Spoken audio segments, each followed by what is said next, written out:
E aí, pessoal, beleza? Então, vamos para mais um vídeo aqui. Não sei como é que eu estou conseguindo gravar mais um essa semana, mas vamos embora, né? Então, assim, ó, antes de fazer mais essa análise de prova para vocês, preciso dar uns recadinhos aqui, né? Então, lembrando que quem quer fazer o curso de inglês para concurso público, né, mas na área da educação para professores de inglês, então agora, semana que vem, a gente começa a turma do mês de junho, tá? E lembrando que esse curso começou em fevereiro. Todo mês, então, a gente tem um bloco de aulas, mas você pode entrar a hora que você quiser e você pode adquirir as aulas anteriores. Você pode também comprar uma aula avulsa se você quer conhecer o curso, né? Não quer comprar o mês todo, quer fazer uma aula avulsa. Tem aqui, então, o preço é R$ 25, tá? A aula avulsa. Com essa aula, você tem o link para assistir a aula ao vivo, que é na quarta-feira, às 8 horas da noite, o material em PDF e depois a gravação da aula no dia seguinte. Você recebe também pelo WhatsApp o link ou o vídeo por e-mail, como você preferir, tá? Se você quer as 4 aulas do mês, que dura mais ou menos 1 hora e meia cada aula, ultimamente a gente tem até passado um pouquinho, porque a gente tem resolvido bastante questões de bancas. Você pode optar, então, por comprar as 4 aulas no Pix, o valor fica R$ 90, ou você pode parcelar em até 3 vezes no cartão por R$ 100, tá? Talvez tenha uns R$ 2 de acréscimo aí pela administradora do cartão, tá bom? Mas eu não tenho como interferir nessa taxa. Então, assim, como que funcionam essas aulas?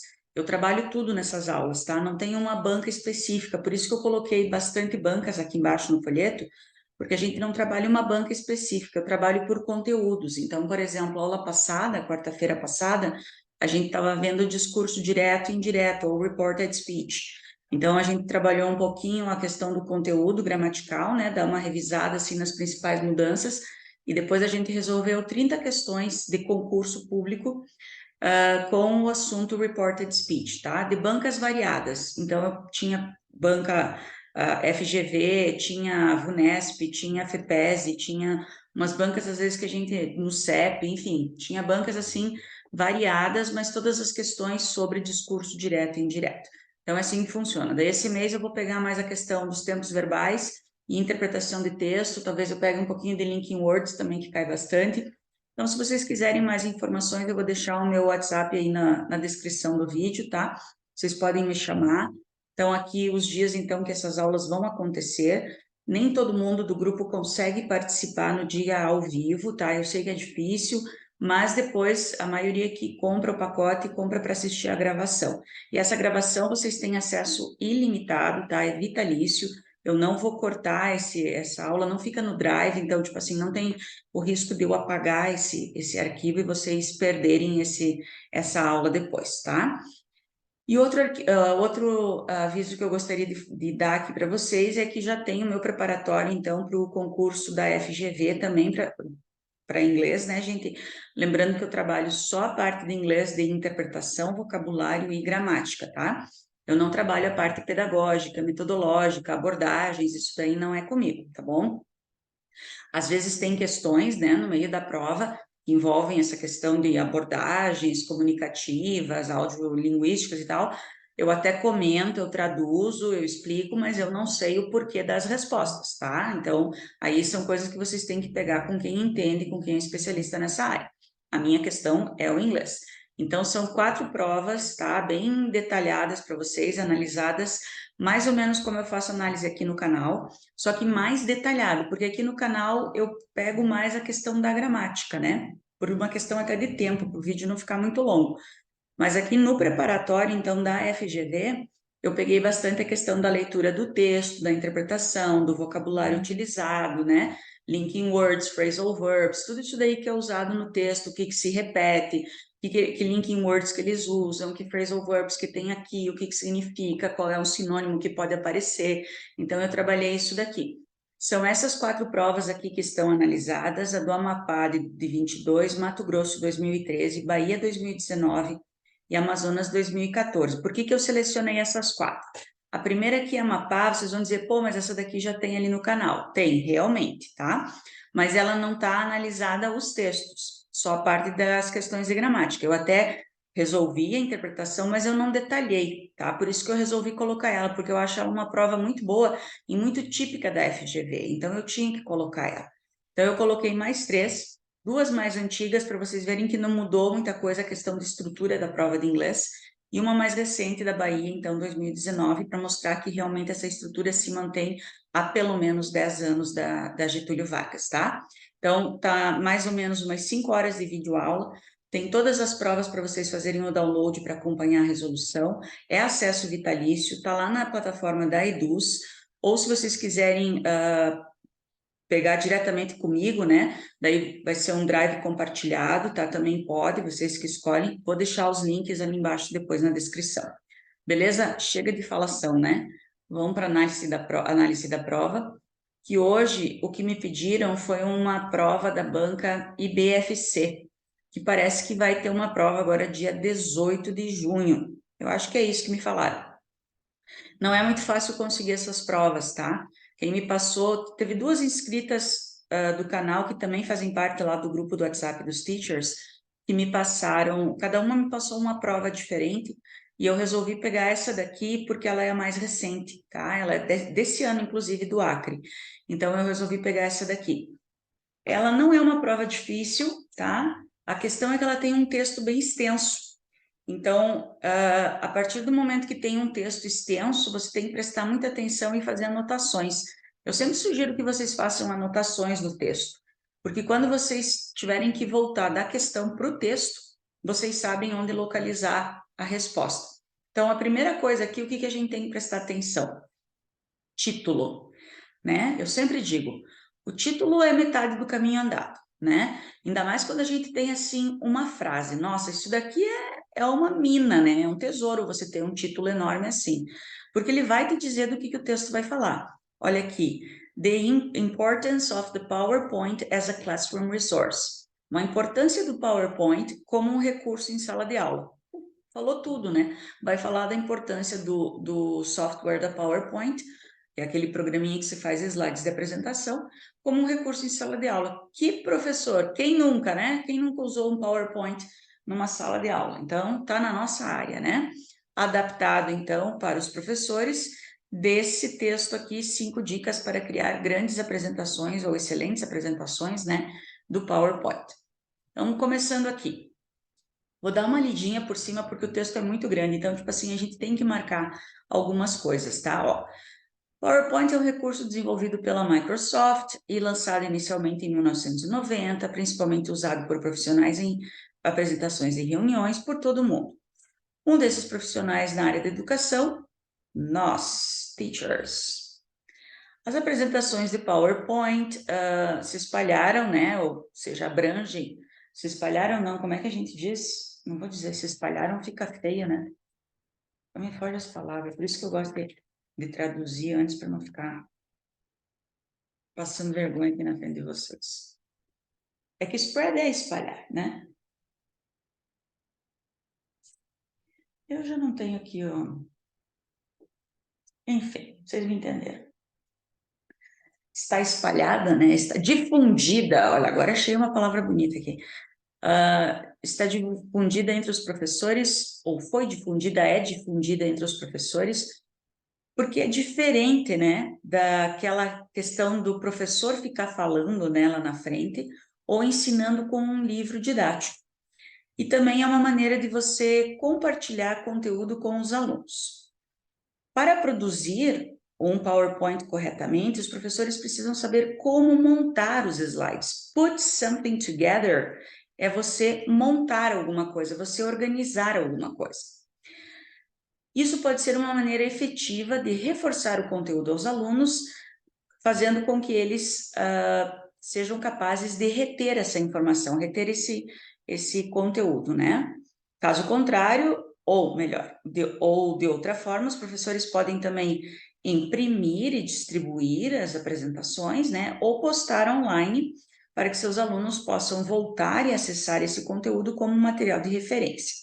Porém, se não for montado corretamente, essa apresentação pode desmotivar e deixar os alunos entediados. Para desenvolver apresentações no PowerPoint é simples e também pode fornecer um tempo divertido por causa das suas características. É básico, é simples, não se distrai fácil, tipo, e você pode focar ele em palavras-chave, por exemplo. Sempre tenha certeza de incluir um slide de resumo do que a apresentação pretende alcançar, assim como um índice dos conteúdos dos diferentes tópicos que você vai cobrir com essa apresentação. O resumo, o slide de resumo, serve como o tópico principal, no qual os alunos deverão saber antes de ver a apresentação. Perdão, depois de ver a apresentação. Então, no final da apresentação, os professores devem incluir um outro resumo, revendo tudo que foi visto novamente, se é rever é novamente, né? Going over, rever, again, novamente, e destacando o ponto principal. Resumindo, as apresentações de PowerPoint precisam ter um propósito, um objetivo, e o professor deve certificar-se que o propósito é compreendido. Agora vai ter algumas dicas do que colocar no seu PowerPoint. Figuras. Os professores podem reforçar o conteúdo com figuras, gráficos, símbolos e outras imagens. Na verdade, algumas vezes é melhor ter mais figuras do que textos numa apresentação do PowerPoint, porque as imagens funcionam para reforçar o conteúdo principal. Os professores, normalmente vão compartilhar isso só com as suas salas. Então, eles podem pegar as imagens diretamente da internet. Porém, para professores que vão fazer apresentações mais públicas e amplas, é melhor levar em consideração as leis de direitos autorais, tá? Então, tem que ver aquelas imagens que você pode ou não compartilhar, né? Adicionar vídeos. As figuras podem ajudar a reforçar o ponto principal ou apoiar os conteúdos, né? Assim também como os vídeos. Algumas pesquisas afirmam que os alunos adoram assistir vídeos, diga o YouTube, né?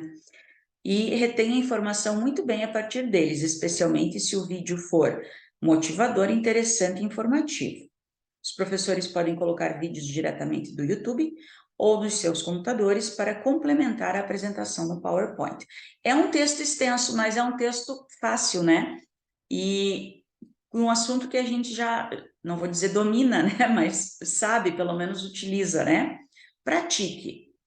Nada, turns off. O que é turn on, turn off? Desligar e ligar, né? Então, nada desliga uma sala, não. Nada desmotiva, né? Nada desmotiva uma sala de aula, tanto quanto um PowerPoint, uma apresentação de PowerPoint mal feita, né? Então, os professores deveriam sempre se certificar de fazer um pequeno ensaio antes de apresentá-la à sua turma. Enquanto estiver testando, tenha certeza de que as imagens estão corretas, né, nos slides que elas carregam, que os vídeos carregam propriamente ditos, né, corretamente, que os áudios funcionam também.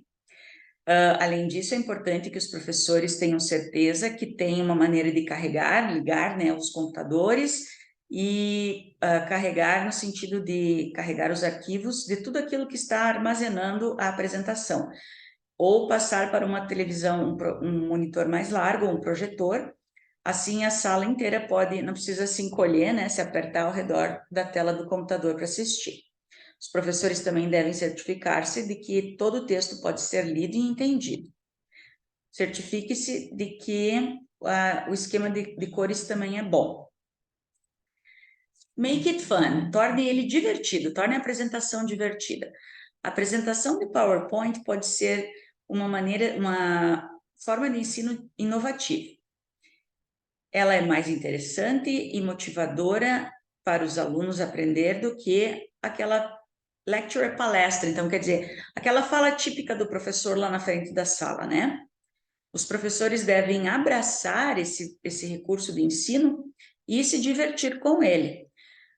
Coloque algumas brincadeiras, algumas piadinhas, né? Talvez até algumas figuras engraçadas e tenha certeza de ser criativo nas suas apresentações.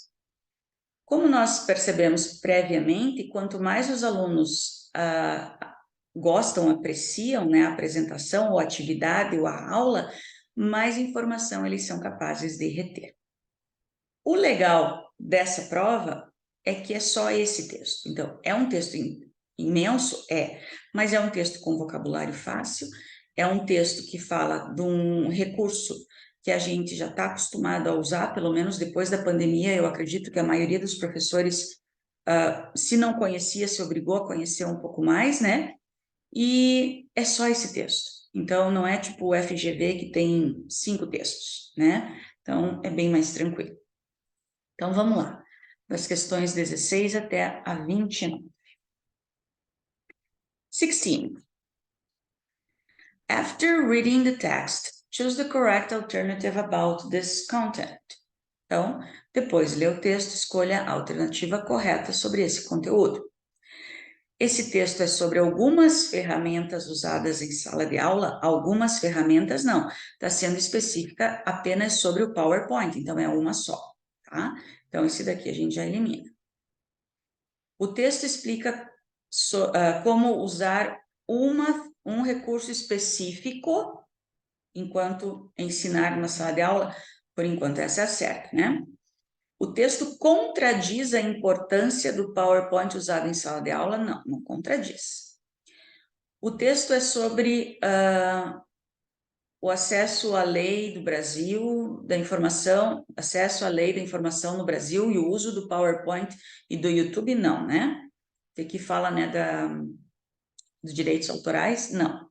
Então, realmente é a letra B, que está falando só sobre um recurso específico, que no caso é o PowerPoint, né?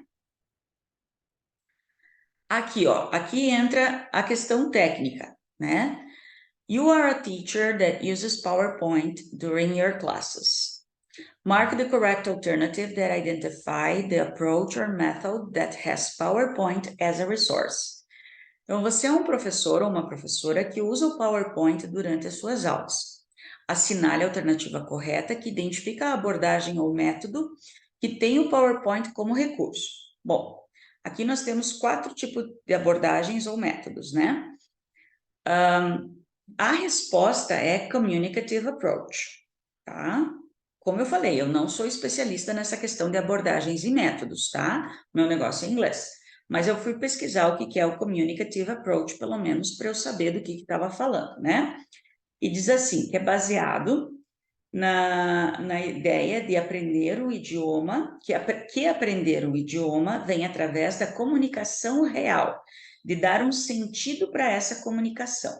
Ou seja, você vai enfatizar a importância da comunicação real no lugar onde ela acontece, em situações reais. Então, isso é Communicative Approach.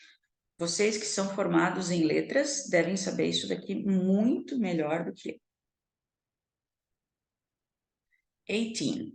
Complete the text definition, this text definition with one of the reading strategies alternatives. Bom, quando vocês têm assim para completar, primeira coisa que se faz é olhar se você tem alguma palavra que se repete em todas elas, tá? Não tem, né?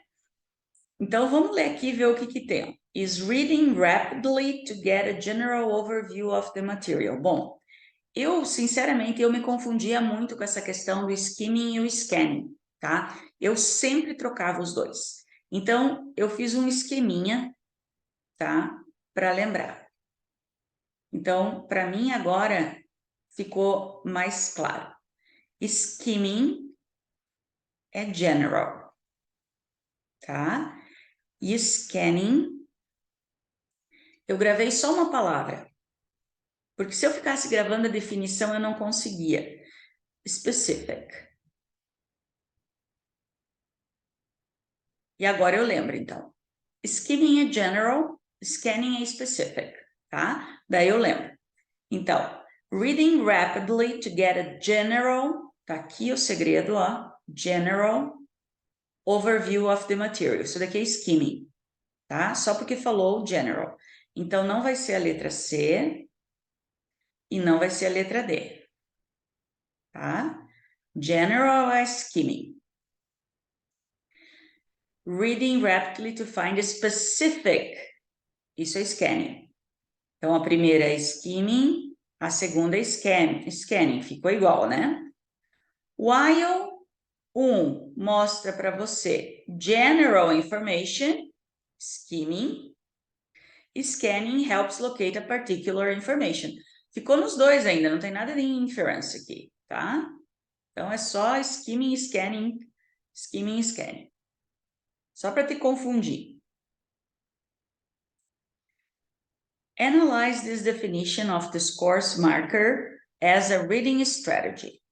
Esses dias até eu pedi que era o discourse marker porque eu não conhecia com esse nome, né? Linking words é a mesma coisa, né? Então, o que são linking words ou discourse markers? Words or expressions, that link, manage, and help to organize sentences. They connect what is written or said. Então, são palavras ou expressões que ligam, conectam, né, ou ajudam, administram, ou ajudam a organizar as frases. Elas conectam o que está escrito ou dito. O que é escrito ou dito.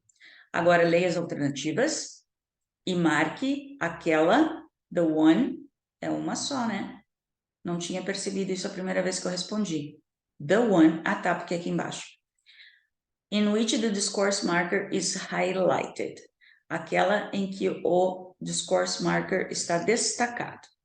Então, das frases aqui, elas têm uma palavra destacada. E você tem que marcar qual é uma linking word. Enjoy watching, isso aqui é um verbo, não é uma linking word. Aqui não pode ser linking word. A PowerPoint presentation should be basic. Isso daqui é um adjetivo. Then, então, isso é uma linking word. Só o 3.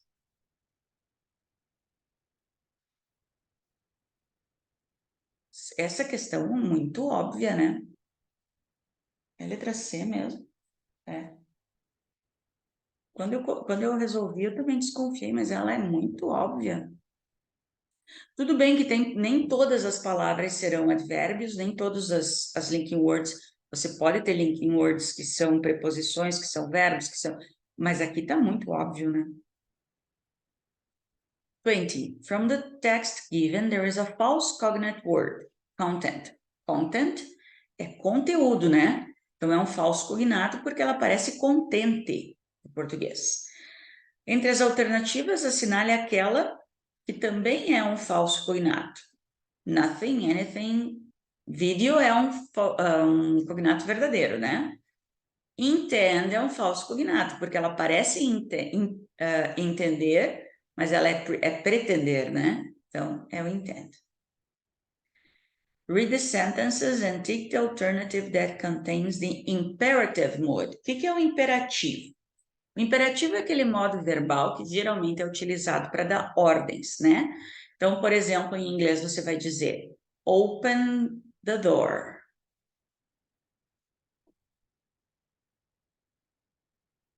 Close your book. Você está dando uma ordem, tá? É claro que a ordem vai depender também do teu tom de voz, né? Ou se você coloca um please antes ou depois. Mas, enfim, a característica principal do imperativo no inglês é que o verbo vai estar no infinitivo sem o to e vai ser talvez o único, eu não gosto de dizer o único, sempre ou nunca no inglês, mas enfim, um dos pouquíssimos casos que a gente não vai ter sujeito aqui, ó. Porque o sujeito é obrigatório no inglês, já que a gente não tem conjugação verbal, né? Para identificar quem é a pessoa que a gente está falando e quem que a gente tá, em que tempo e pessoa que a gente está conjugando. Mas no imperativo eu não vou ter sujeito. Essa é uma característica do imperativo, uma característica muito forte. Então, a partir do momento que a tua frase estiver sem sujeito, começando pelo verbo, no infinitivo sem o to, quase 99,99% que seja imperativo. Acredito que não tenha uma outra situação. Então, quais estão aqui no imperativo? Be sure, imperativo, ó, começou com o verbo no infinitivo. Teacher, já tenho. Should also make, já tenho aqui, ó, o sujeito. It's a more, é só um? É só um. Só um.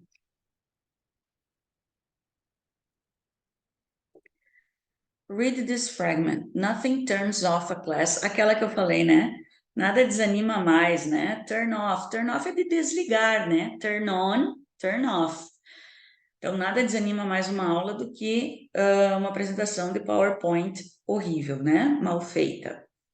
Então, tick the alternative with the synonym of the highlight. Então, qual é o sinônimo desse phrasal verb? Gente, turn off é desligar. Que sentido que você pode dar o desligar? Desanimar, né? Chatear. Então, bores. I'm bored. Chateada, né? About the cognate words, choose the alternative that has, respectively. Então, tem que ter um verdadeiro, um cognato verdadeiro, um cognato e um falso cognato. O que é um cognato, primeiro? Cognato é qualquer palavra que tenha a mesma origem em idiomas diferentes, tá? Por exemplo, sei lá, uma palavra que tenha origem grega e é usado em idiomas diferentes. Sei lá, por exemplo, pizza. Pizza é uma palavra que tem origem italiana e ela é usada tanto no português como no inglês. É pizza, tá? Isso é um cognato. Um cognato real ou um cognato verdadeiro é o cognato, é aquela palavra que ela se parece na escrita e ela tem o mesmo significado. O falso cognato é aquela que se parece na escrita, mas tem um significado totalmente diferente. Então, eu tenho que achar aqui nas alternativas uma que tenha um cognato verdadeiro, um cognato e um falso cognato, tá? Primeiro, vamos por qual? O falso cognato tem que estar no final, né? Symbols não é um falso cognato. Rehearse é ensaiar, não é um falso cognato. Pull é um falso cognato, né? Que é puxar. Parece pular, mas é puxar. Image não é um falso cognato. Bom, já sei. Material é um cognato verdadeiro, é material. Simple deve ser, né? É um cognato, porque é simples. E pull é um falso, então fechou isso aqui. Só pode ser essa. One of the alternatives has the genitive case. O que é o genitive case? É o caso possessivo, né? O apóstrofe S. Na sua estrutura. It's better? Não. Aqui é is, né? There is a way to connect. Is. That's storing. Is também. Teacher's PowerPoint presentation. A apresentação de PowerPoint da teacher. Aqui é o possessivo. Esse S não é is, tá, gente? Se S não é is, não é was, não é has, ninguém mais sabe o que é esse S. Já se perdeu no tempo essa explicação, tá? Ninguém mais sabe o que significa. De tão antigo que é isso aqui. Read these sentences and note the ing suffix formation analysis. Then choose the incorrect alternative. Isso daqui, ó, é o que eu mais sinto dificuldade nos professores que fazem concurso, tá? Na hora de responder as questões. Como a gente tem fixo que o ING é só gerúndio, cara, o ING não é só gerúndio. O ING tem pelo menos 4 funções. Mas tem uma coisa que a gente relaciona só com o gerúndio, é incrível isso. Então, aqui, ó, a gente tem que analisar a palavra que está com o gerúndio e ver se a explicação que está aqui é a correta, tá? There are some professional meeting presentations. Some professional, vou até grifar aqui, ó. Vamos grifar de yellow. Some professional meeting presentations. Isso daqui é um sintagma nominal. Eu tenho pronome indefinido como determinante, tenho um adjetivo modificador, mais um modificador aqui que é um adjetivo e o substantivo que é um núcleo, né? Então, esse meeting aqui, ele tá como adjetivo, tá? É um verbo que foi acrescentado, ing, para formar um adjetivo. Então, não é formado de um verbo, não é o ing que está formado um verbo. Como é que a gente diz?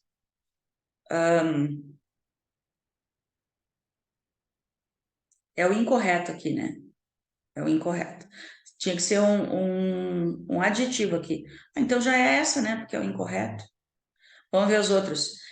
It is different from lecturing or teaching. Por que esses dois verbos estão com ing? Porque eles estão depois de uma preposição, do from. Então, eles têm que estar com ing. Is using a verb when a preposition precedes it. Quando uma preposição vem antes dele, tá certo? The teacher is intending. Aqui é o verbo no gerúndio mesmo, né? Então, é o continuous. Marks the aspect of a verb tense, tá certo. Enjoy watching, que é por causa do enjoy. Regência verbal, tá certo. Então tá certo, é o errado mesmo, né? Eu na hora não lembrei que era o errado. In reading strategies, there are nominal groups. The main word of them is called head word, que é o núcleo no caso do português, né? Substantivo núcleo. Choose the correct alternative that marks the head word in this fragment. Gente, o substantivo que vai ser o núcleo ou o head word de um grupo nominal, de um sintagma nominal, de uma locução nominal, de um nominal group, de qualquer nome que eles deem para isso daqui, vai ser sempre o último. Porque vai ser sempre o substantivo. E o substantivo vai estar sempre por último, tá? Então, aqui é monitor. Aqui, ó, é presentations. Sempre o último. Não tem como ele estar em outro lugar. Se ele estiver em outro lugar, ele não vai ser o substantivo, daí não vai ser o head word, ou o núcleo do sintagma nominal. Read the following fragment and choose the alternative that best replaces the highlighted words respectively. Então, tem que substituir aqui. Disengaged e bored. Disengage é desmotivar. Bored, chateado.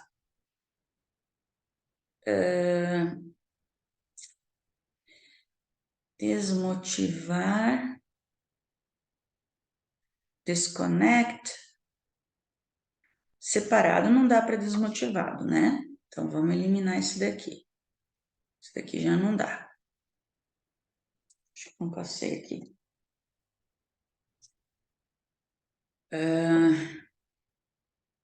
Romper, não. Romper, desmotivar, não. Chateado, espiritado, não, né? Chateado, desmotivado, fecha, não é atento, né? Então, é desconecta. Vai desconectar, não deixa de ser no sentido figurado, né? Vai desconectar os alunos, vai tirar a atenção deles. Nossa, que pravinha curta. Quer dizer, para mim, né? Read the fragments from the text and take the alternative that is not. Essa daqui tem que ter, né? Isso daqui é muito FGV, né? FGV sempre tem isso daqui. Ou que tá na passiva ou que não tá na passiva.